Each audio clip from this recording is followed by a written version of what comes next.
Hey there! Welcome to the Distracted Librarians podcast. We're your friendly neighborhood bookworms with a penchant for all things pop culture. Picture this as our digital campfire, where we dive into our latest obsessions, analyze our favorite distractions, and rediscover the joy of reading. Whether you're a media enthusiast, a book lover, or just need a break from the daily grind, you've come to the right spot. So kick back, relax, and get delightfully distracted with us. Hello, welcome into another episode of Distracted Librarians. My name is Drew. I'm Killian. I'm Amanda. And today we are going to talk about some of our favorite contemporary Black authors and why it's important to read diversely and with a fixation on Black authors. So, why is it important to highlight books by Black authors? I could keep going.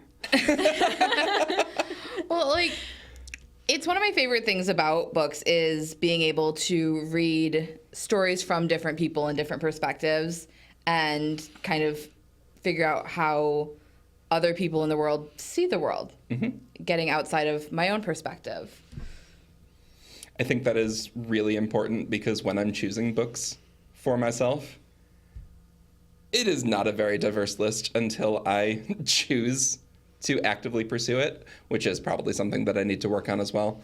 But it's always so interesting to see how they perceive the world. I also think it's important for everyone to see themselves reflected in a story. Absolutely. And so it gives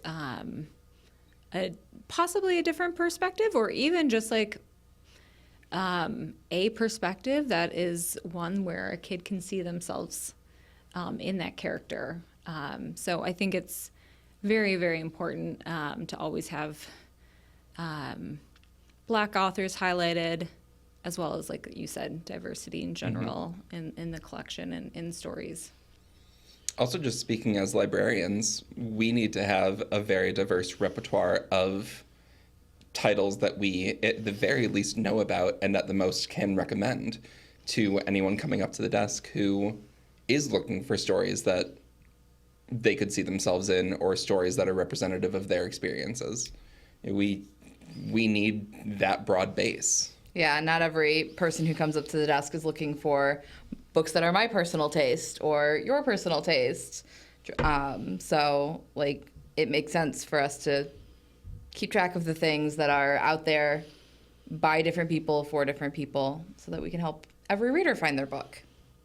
I also think that by highlighting Black authors, you are more accurately highlighting American history, because Black history is American history.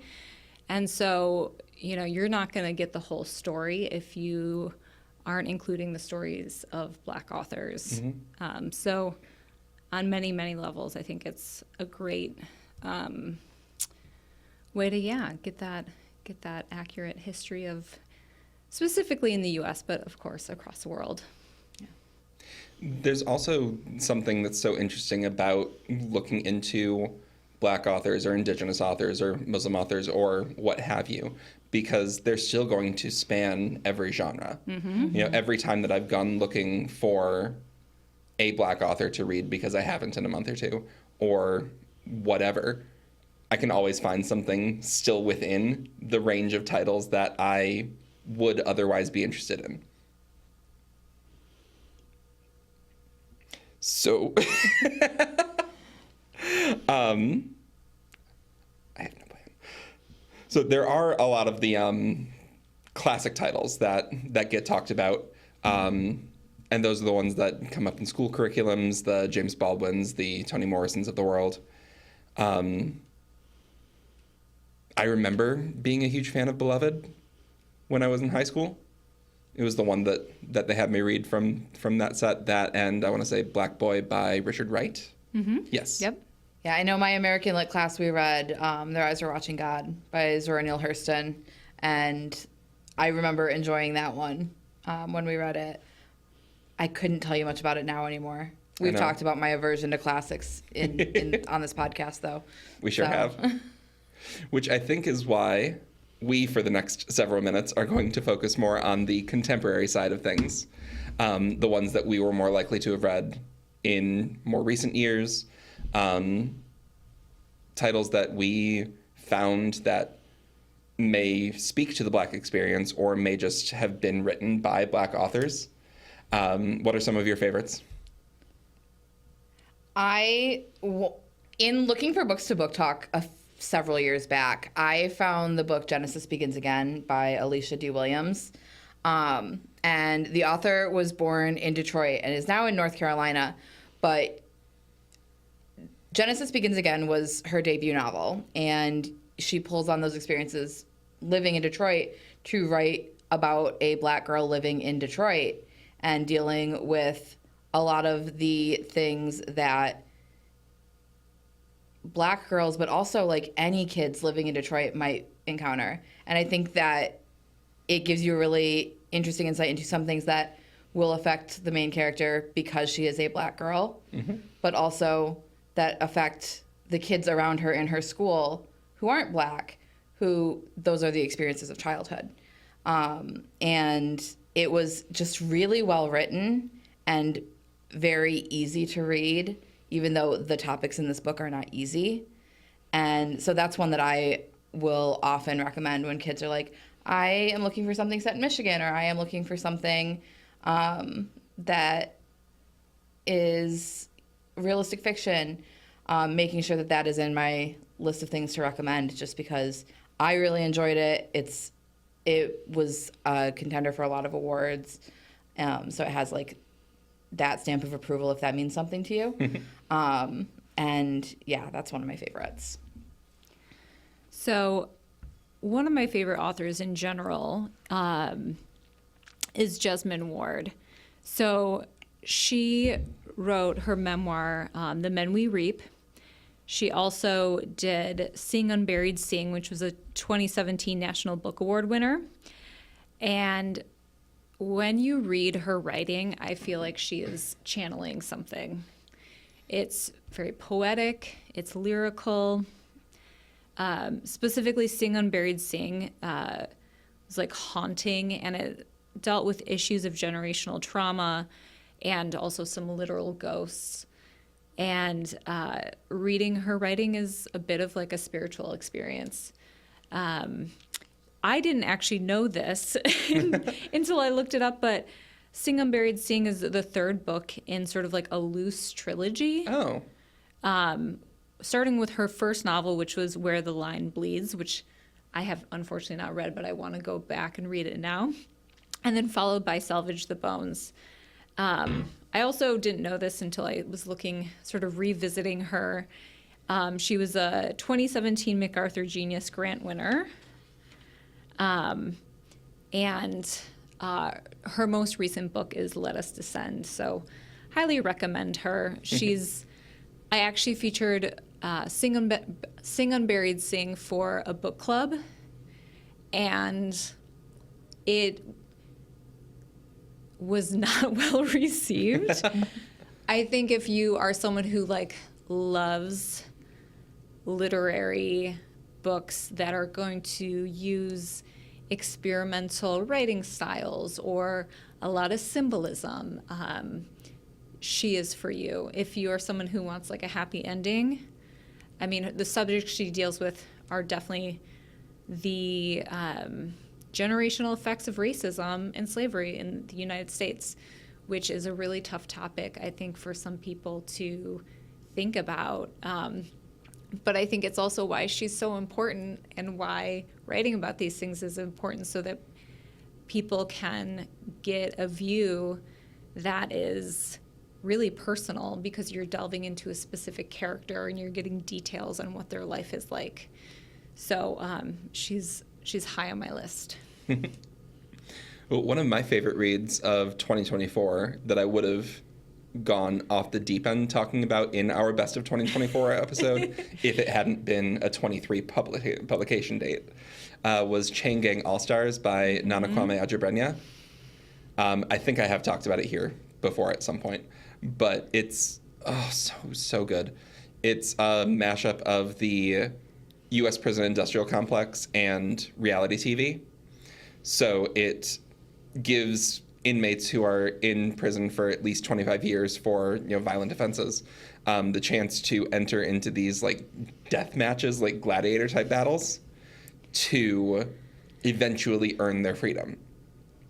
And the main character that it follows is a woman named Loretta Thurwer, who is the closest to freedom that anyone has ever gotten outside of the one like token person that they let win so that there was proof that the system would work, I guess. The book is so fixated on this whole experiment that it covers it from the perspective of the inmates, from the jailers, from the TV producers, the fans, the protesters. Really, really interesting stuff. It's interesting to look at it from the perspective of him being a Black author, because the main characters are Black and live in their Blackness, but that's not really a fixation of them because they are also these female inmates in a war battle system. There's enough going on, but it's the author's look at the prison industrial complex and his relationship to it as a Black man in America. What year did this was being portrayed? It's near future. Okay. I don't think they put an exact date on it, but definitely near future. Like all of the structures of today's society are there. It's just this is a thing in it. I mean, how resonant as inmates fight fires in California. Yeah, there is that. Wow. But there was one line from the book that has stuck with me really hard. That was talking about how easy it is for the fans of the show to dehumanize them and see them as TV characters, and how it was easiest, and how the producers of the show would be thrilled that their biggest stars were Black women because they were the easiest to dismiss as people. And that was something. Yeah, hitting on some truth there. Yeah. I also read that for my book club, and like 5 of us thought it was the best book that we've ever read, and the rest didn't finish it because it was too violent. Yeah. And that was an amazing conversation to have. It was a really cool hour of my life. Yeah, that's awesome.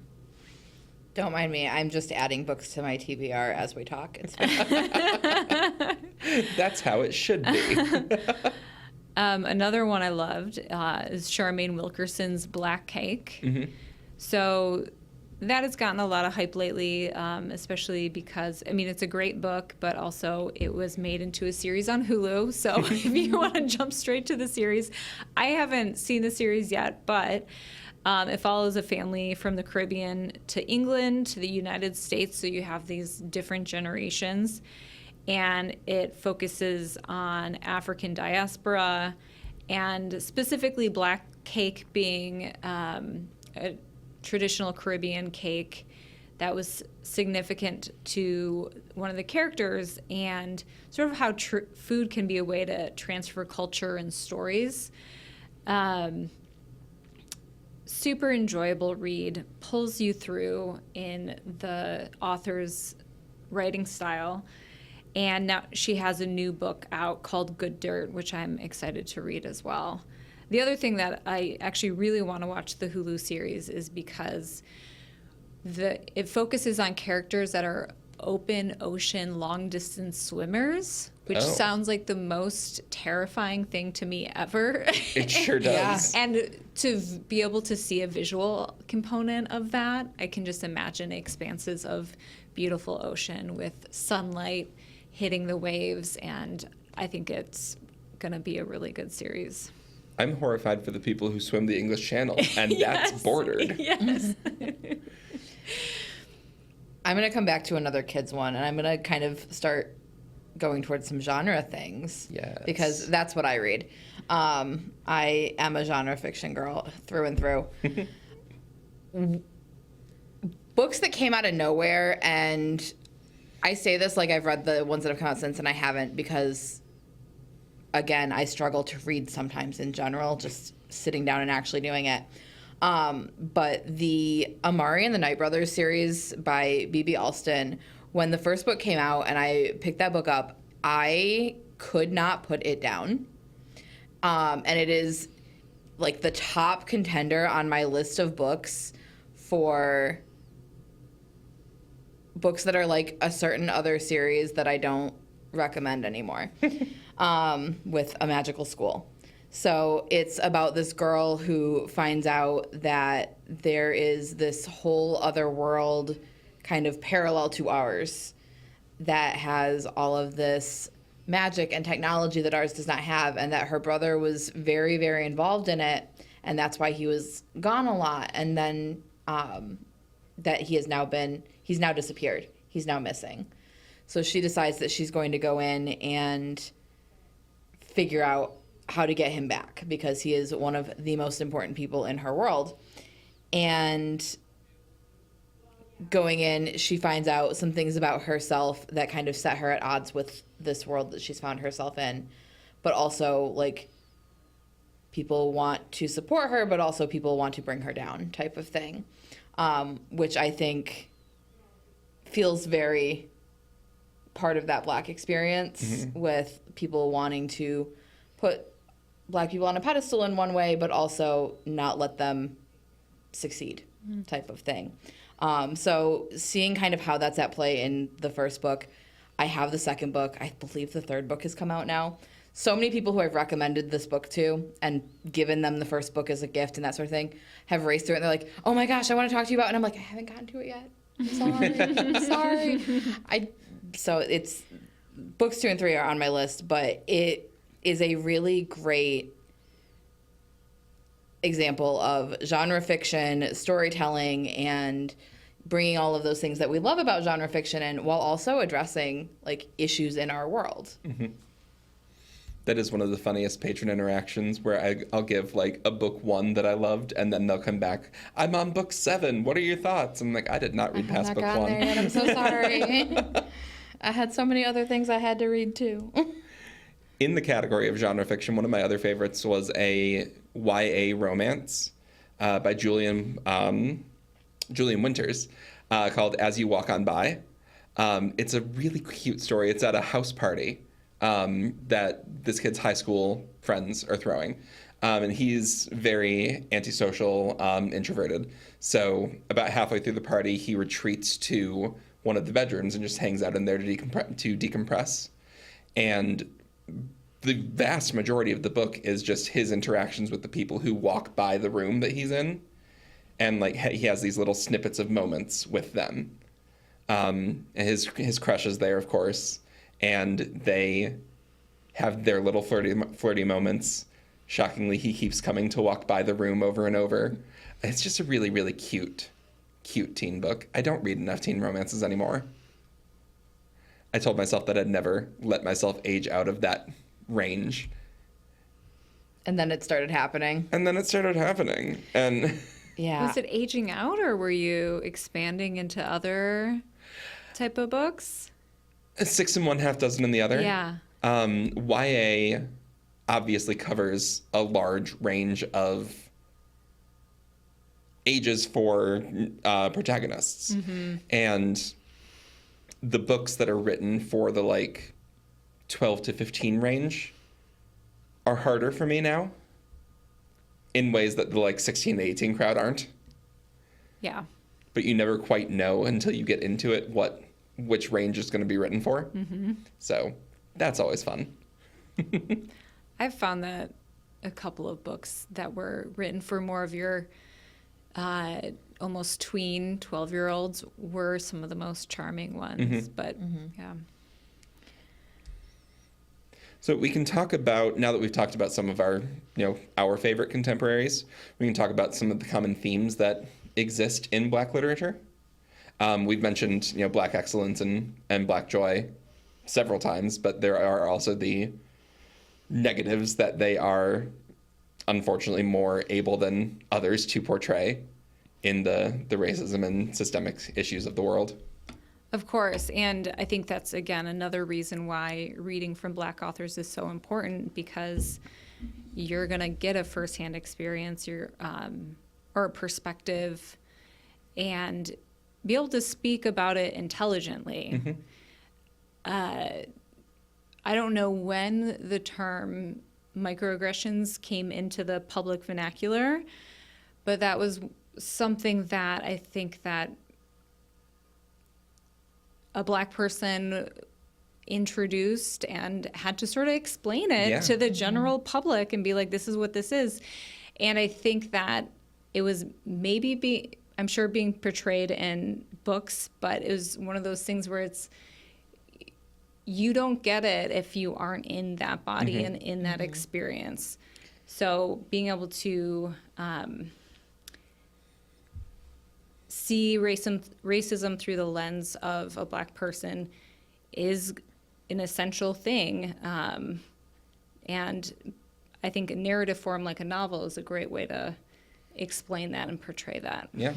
And people will say like, oh, I don't want to read that because it's uncomfortable, because it makes me uncomfortable. And it should be. It's supposed to be. And it's learning to be uncomfortable and then understand that you were uncomfortable in this moment. Yeah, there was one book. Some people, that's their life. Yeah. There was one book that I read for book club, I think 2 years ago, The Sweetness of Water by Nathan Harris. And it was one of those things that made me think about a perspective that I'd never had before. It's immediately after the Civil War when the Emancipation Proclamation happened and, you know, everything was supposed to be okay. And this small town in, I think, Georgia of, you know, the immediate aftermath and the plantations that were falling into disrepair and the ways that, you know, obviously society still was not ready to embrace the fact that, you know, Black people could exist in the area as not slaves again. And it was just, I've always thought about the Civil War as its own, like, exclusive thing that ended in 1865. And I was like, what about 1866? It was something that I'd never thought about. Yeah. And the entire Reconstruction period and everything after that. Right. And it's easy to ignore those things if they don't affect you as an individual. Whereas when you read about someone's experience who experiences those things going on in that continuation, it opens your eyes. Yeah. All right. Well, we would love to hear some of your favorites that you have read over the past several many years. Please school us on the classics that we have forgotten the plots about. And thank you all for joining us. Thank you for joining us for this episode of Distracted Librarians. Many thanks to BCTV for their support in recording, editing, and releasing this podcast, and to the Friends of the Library for sponsoring closed captioning on every episode. If you have any questions or suggestions, feel free to reach out to us at distracted@btpl.org. Until then, keep those pages turning and those screens lighting up. We'll catch you in the next episode. The views and opinions expressed in the Distracted Librarians podcast do not necessarily reflect those of Bloomfield Township Public Library, Bloomfield Community Television, the Birmingham Area Cable Board, or its producers or production staff.